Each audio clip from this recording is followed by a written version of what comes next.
Today, historians no longer can hide the fact that it was not Christopher Columbus who discovered America. How can he be the first man to discover a land where people, rich culture, and history already existed? Being an Italian explorer, when he was reaching America's shore, native people were already there to welcome him. Hence, the fabricated history that Christopher Columbus discovered America does not stand. But if it was not Columbus, then who did really discover America? Fortunately today, we can use the historic records to decide who was the first to reach America. Welcome to a new episode of Black Culture Diary, a channel where we talk about less known and hidden Black history, culture, arts, and lost civilization. We scrutinize history here to bring the Black culture back on the surface again.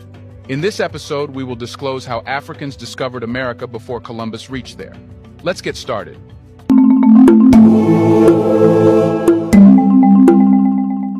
Until now, various groups have claimed their own historical connections to the discovery of America.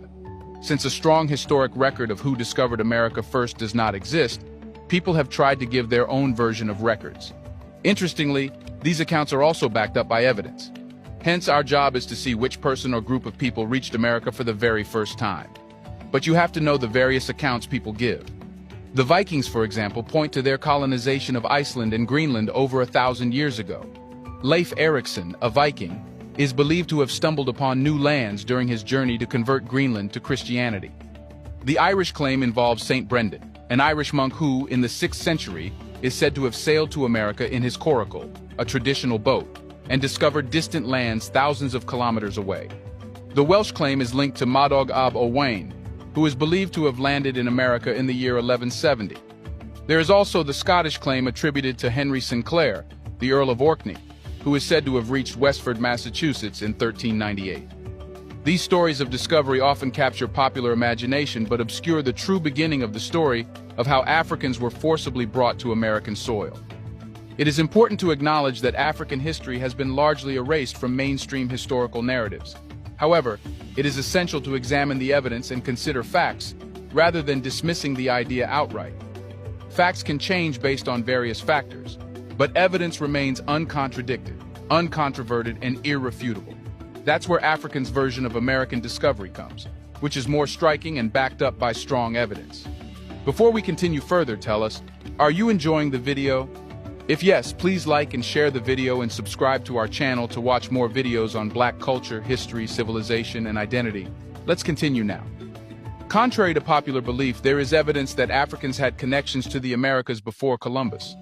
However, further exploration of this history is necessary to gain a more complete understanding of the complex interactions between different cultures and peoples throughout history.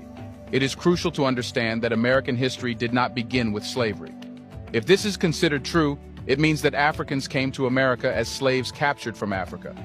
You should note that this incident has to take place after America was established, which rules out Africans' presence in America before it was discovered. Hence, here, it should be made clear that American history did not begin with slavery. A growing body of evidence suggests that Africans had been sailing across the Atlantic to the Americas long before Columbus, and even before other civilizations. One of the strongest pieces of evidence comes from an account by Columbus himself. In 1920, a renowned historian and linguist named Leo Vina from Harvard University explained in his book, Africa and the Discovery of America, that Columbus noted in his journal how Native Americans had confirmed the presence of black-skinned people. These dark-skinned people had come from the southeast in boats, engaging in trade and possessing gold-tipped spears. Columbus even sent samples of these spears back to Spain, where they were found to have similar properties to those being forged in West African Guinea. While the eyewitness accounts of early European explorers provide valuable evidence of African presence in the New World before Columbus, they are not the only evidence. By examining a map of the world, one can observe the almost perfect fit between the west coast of Africa and the east coast of South America. The proximity of these two land masses is significant. The closest tips of each continent are less than 3,000 kilometers apart, making Africa the closest inhabited area to the Americas. Additionally, the Cape Verde Islands off the coast of Africa could have served as a suitable restocking station for sailors, reducing the distance of the journey to South America to about 2,500 kilometers. While it may seem unlikely or far-fetched to imagine African explorers crossing the vast Atlantic in ships, It is important to recognize that ancient African boats, including dugout canoes, were capable of such voyages. These boats did not require rudders or sails and could have crossed the ocean in a matter of weeks. Prevailing wind patterns and ocean currents that blow from Africa to South America played a significant role in making these voyages possible. It is worth noting that these same winds and currents were later utilized by Europeans during the transatlantic slave trade to ship enslaved Africans. Africans were skilled shipbuilders, as evidenced by archaeological findings. For example, a painting derived from Nubian pottery dating back to 3000 BCE shows a long-hulled boat, papyrus raft, or dugout canoe. Another painting from Chad, dating back to 3500 BCE, depicts a bird's-eye view of a Nile River boat. All this suggests how skilled Africans were in building ships powerful enough to take them to distant lands. These pieces of evidence challenge the traditional narrative and point to the possibility of Africans exploring and reaching the Americas before Columbus. It is essential to delve deeper into this history and examine the complex interactions between different cultures and peoples throughout time. The Africans from Guinea had skillfully crafted dugout canoes made from the strong garganton trees found in the Congo forest. Portuguese explorers, like Captain Pacheco Pereira, discovered these impressive canoes, some of which could carry up to 80 men. It's worth noting that similar types of vessels used by Polynesians to sail to the Americas are not questioned for their seaworthiness.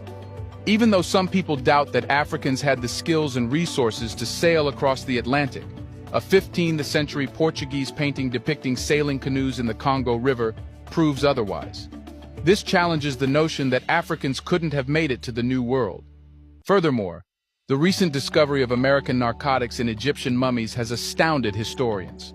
Compounds such as South American cocaine and nicotine found in these mummies suggest that the transatlantic trade had brought these substances to Africa, potentially thousands of years before Columbus arrived. This really is striking and irrefutable evidence. To further support the argument, the Olmecs, a civilization that predates other advanced civilizations in the Americas, were uncovered by archaeologists in the early 1870s. They are well known for their carved stone heads found in central Mexico, which bear a distinctly African appearance. These colossal statues, ranging from 30 to 40 tons in weight and up to 11 feet in height, depict helmeted black men with African facial features such as broad noses, full lips, and Ethiopian-style braided hair. These statues are believed to represent priest-kings who governed vast territories in Mesoamerica during the Olmec period. Historian Floyd Hayes questions why these ancient Olmec artists would accurately depict African features if Africans were not present in the Americas before Columbus. It defies logic and artistic experience to suggest that they could depict such details of African physiognomy without ever having seen it before. Interestingly, despite this glaring evidence, European archaeologists in Mexico have attributed the Olmec statues to various explanations, including giant babies, monkeys, and even aliens, anything but acknowledging their African origins. These pieces of evidence challenge the narrow narratives that have excluded Africans from early exploration and civilizations in the Americas. It is important to examine the historical record with an open mind and consider the possibilities that go beyond conventional assumptions. Unfortunately, this information remains largely unknown to the general public. For years, the suppression of alternative historical narratives has silenced researchers who bring forth evidence that contradicts the accepted history. What do you think? Why historians glorified Christopher Columbus and attributed him to America's discovery? Isn't it logical to decide he wasn't the first man to discover America? Let us know your opinion on this. Isn't it possible that many more discoveries might originally belong to Africans, but discrimination in the past led to fabrication in the record? Do you want to watch more videos like this one? If yes, subscribe to our channel and press the bell icon next to it. We have decided to bring videos on something nobody talks about: the Black culture, civilization, history, and evidence about how glorious Blacks have been. We encourage you to join our community in supporting and building a strong Black history education medium. Thanks for watching, and until the next video,